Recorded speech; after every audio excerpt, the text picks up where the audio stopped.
अच्छा जी, आज हमारे साथ मौजूद है मिसेस खालिदा अशरफ, जो कि अभी बहुत ही हमारी पुरानी मॉडल डायबिटिक है, जिन्होंने बहुत अच्छे तरीके से अपनी डायबिटीज़ को मैनेज कर लिया। और इस इंटरव्यू के तवज्जुह से बहुत से लोगों को बहुत कुछ सीखने को मिलेगा, जैसे कि सबका इंटरव्यू से मिलता है। अब हम चलेंगे मिसेस खालिदा अशरफ की तरफ। आज आपको हमने बुलाया, हम आपके बड़े मशहूर हैं कि आपने 3 में से हमारे लिए टाइम निकाला। ये मेरे लिए बड़ी खुशी का बाइस है कि आप लोगों ने मुझे इस काबिल समझा और मुझे आपने बुलाया। मैं भी बड़ी एंशियस हूँ इस इंटरव्यू के लिए। जब मैं अपने घर में बताया, मेरे बच्चे बड़े खुश हो रहे थे। तो ये है कि मुझे फिर अच्छा लगा कि आपने मुझे बुलाया और खुशी हुई। आपसे पूछना चाहेंगी कि कब पहली दफ़ा डायबिटीज़ डायग्नोज हुई, या किस तरह से ये सफ़र चलता गया? जी बिल्कुल, मैं आपको बताऊँगी ज़रूर। मैं नर्सिंग प्रोफेशन से मेरा ताल्लुक़ है, जिसमें मैंने 30 इयर्स गवर्नमेंट की जॉब की और 50 इयर्स की में मैंने प्रीमेच्योर रिटायरमेंट ले ली। जब मैं अपनी बिल्कुल लास्ट डेज पे थी तो मुझे भूख लगा करती थी। बैठती थी ना अपनी चीफ के साथ में, मैं नर्सिंग सुपरिटेंडेंट की, वो चीफ थी। तो मैंने एक आध दफ़ा उन्होंने महसूस किया कि मुझे भूख लग जाती थी। तो मैं मतलब बॉस के बाद उठने के बावजूद मैं लगती थी कि मैं कुछ हार्मोन चाय ना पी लूँ। तो मैंने एक आध दफ़ा जब मैंने ये कहा उनसे कि मुझे कुछ टी ब्रेक चाहिए या कुछ टी चाहिए, तो थोड़ा उन्हें शक पड़ा। मुझे कहते हैं तो अपनी शुगर चेक करो। मैं बड़ी मैंने मुझसे कैसी बात की है, तो और मुझे कोई प्रॉब्लम नहीं। सबसे पहले चीज़ मुझे महसूस हुई, मुझे भूख लगती थी। तो उन्होंने जब मैंने शुगर चेक करवा ली, तो शुगर करवा लें। तो उन्होंने जब आई तो मुझे कहते हैं कि अब मुझे इतना ज़्यादा पता नहीं था उसके बारे में, हालांकि बेशक मेरा ताल्लुक उससे है, लेकिन कभी परवाह इतनी ज़्यादा नहीं की। तो कहते हैं ये क्या उसे कहते हैं बॉर्डर लाइन पे। ये पहला जुमला मैंने अपने बारे में सुना कि ये आपकी शुगर बॉर्डर लाइन पे है। तो मैंने कहा, उनसे मैंने पूछा, मैंने कहा छोड़ें, जिस आदत है मैं तो कोई बात नहीं, मैंने कोई इसकी परवाह नहीं की। ये सिलसिला चलता रहा और लेकिन उसके बाद मैं थोड़ा वीकनेस कभी महसूस की या कुछ हुआ।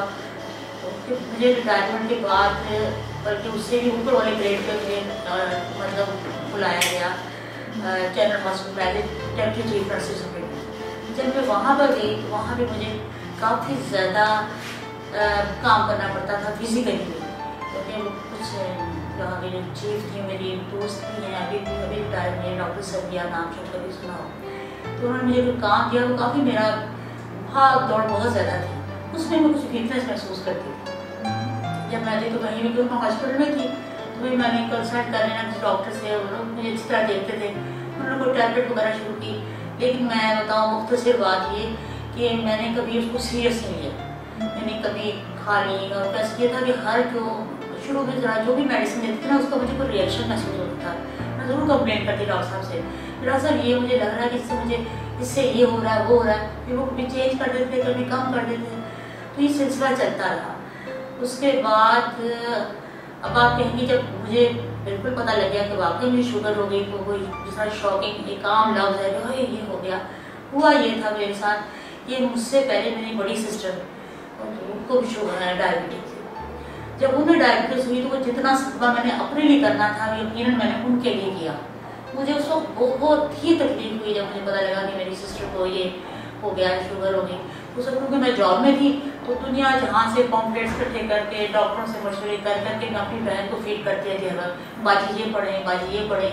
वो भी यहाँ की बहुत पुरानी मरीज़ा भी हैं और यहाँ की मॉडल डायबिटीज भी हैं। उन्हें कुलसूम नाम सुना हो कभी, तो माशाल्लाह सब यहाँ पे जानते हैं उनको। इसलिए जब मुझे हुई ना तो मुझे इतनी ज़्यादा कोई ऐसे नहीं हुआ। मैंने कहा अच्छा कोई बात नहीं, हो गई तो ठीक है, कर लेंगे इसका। लेकिन मैंने सीरियस लिया, मैं साफ बता रही, मैंने को परहेज ज़्यादा ऐसा कुछ नहीं किया।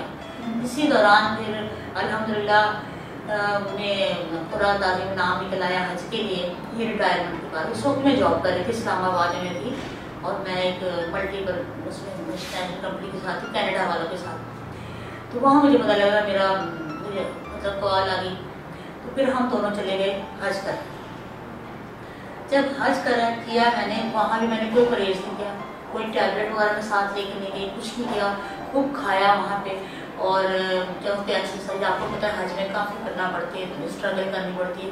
हमारे घर भी काफ़ी दूर था मस्जिद से। मुख्तसर ये कि जब मैं वहाँ से वापस आई ना तो मेरा 10 पाउंड वज़न मैंने लूज़ किया। वो था जब मैंने अपने आप को थोड़ा सा ना परेशान में हुई, ये तो मामला ख़राब हो गया। तो फिर मैं ज़रा सीरियस हो गई, मैं यहाँ पे आ गई। ये 2000 की बात है। 2000 से मैंने ये यहाँ पे रेगुलर आना शुरू। उससे पहले मैं आती नहीं, बहन के साथ कभी एक आध दफ़ा इसी कमरे में डॉक्टर गजाला थी इनका नाम, उनके पास भी आई, लेकिन कोई ऐसा सीरियस मामला नहीं था। उसके बाद फिर मैंने काफ़ी सीरियस हो गया ना फिर शुरू किया काम, मतलब जो भी थे मेरे टैबलेट्स वगैरह। पहले मेरी डॉक्टर गजाला थी, उनसे मैंने इसका 2 साल मैंने तकरीबन उनसे ट्रीटमेंट लिया, लेकिन कुछ थोड़ी सी तबीयत में कोई बोल्डनेस है, मुझे कुछ सेटिस्फेक्शन नहीं हो रही थी अपने इलाज से। हालांकि वो यहाँ की बड़ी अच्छी डॉक्टर थी, बढ़िया भी अल्लाह को ज़िंदगी दे हैं मौजूद है कहीं ना कहीं पर। तो मैंने फैसला किया कि मैं अपना डॉक्टर चेंज करूँ। और फिर मैंने डॉक्टर इम्तियाज़ से बात की। मैं डॉक्टर साहब अच्छा तो नहीं लगता, लेकिन जैसे कि मरीज़ की सेटिस्फेक्शन बात, मुझे इसको मरीज़ समझें कि मैं आपकी सेटिस्फेक्शन जो है मुझे हो रहा है जिससे आपसे मैं इलाज करवाऊँ। खैर जो भी वो मुख्तसर वक्त था मैं उनसे इलाज करवाती रही। और जिस तरह आज के सेशन में डॉक्टर साहब ने कहा कि मैंने कोई 200-250 सेशन लिए होंगे, हम दोनों बहनें इकट्ठी आती थी, वो अपने घर से आती थी, मैं अपने, बल्कि मुझे ज़्यादा स्ट्रगल करनी पड़ती थी। मैं पहले उनको लेने जाती थी और उनको साथ लेके जहाँ आती थी। हमारी रूटीन थी दोनों बहनों की। और अल्हम्दुलिल्लाह मैं कहती हूँ मेरी बहन जो है उनको बहुत नॉलेज है और वो सही तौर पर, मैं उनको समझती हूँ वो मॉडल डायबिटिक है, मैं नहीं हूँ। तो इस तरह सिलसिला चलता रहा और उस वक्त से मैं काफ़ी यहाँ पे आती रही। और अगर मैं बिल्कुल फ्रेंकली बताऊँ तो यकीन करें, मेरी ज़िंदगी में 3 जगह बड़ी इम्पोर्टेंट है जहाँ मैं अपने आप को बड़ा रिलैक्स और बड़ा अच्छा फील करती हूँ। एक है ये डायबिटिक, इसको यकीन करें इसमें ज़रा सी भी थोड़ी सी ऊंच नीच की बात हो या कोई बात मुझे पसंद ना आए, चाहे वो आपकी तरफ से हो या किसी रिलेटिव की तरफ से हो, मुझे दुख होता है। मैं कहती हूँ मेरा इंस्टीट्यूशन है, यहाँ से मैंने बहुत सीखा और मैं ये बहुत इज्जत करती हूँ। और ये सारा जो क्रेडिट जाता है डॉक्टर सदाकत साहब को जाता है, जिनको आप लोगों को तो पता नहीं था, लेकिन यकीन करें मैं उनकी इज्जत करती हूँ। ये जुमला खास तौर पर मैं उनके लिए कह रही हूँ, मैं उनकी इज्जत करती हूँ अपने बड़े भाई की तरह, मैं उनसे मोहब्बत करती हूँ छोटे भाई की तरह, और मैं उनको याद करती हूँ अपने दोस्त की तरह। जब कभी मुझे मुश्किल पड़ी है ज़िंदगी में, मेरी अपनी ज़ात के लिए मुझे कोई तकलीफ हुई है या मेरे फैमिली मेम्बर में किसी प्रॉब्लम है, तो मैंने उनको बेधड़क फ़ोन किया है और उन्होंने मुझे इतना अच्छा रिस्पॉन्स दिया है कि मैं कहती हूँ मैं अपने सगे भाई को भी कहती हूँ कभी उन सिचुएशंस में कि मुझे मेरी मदद करें, मेरा नहीं खाता कोई मुझे आता। तो मैं बहुत थैंकफुल हूँ मैं इस डिपार्टमेंट की और स्पेशल डॉक्टर सदाकत की, जिनकी वजह से मैं कहती हूँ अगर वो हमें इतना ना पढ़ाते, इतना ना सिखाते, तो शायद मैं आज आपको इंटरव्यू देने के काबिल ना हूँ।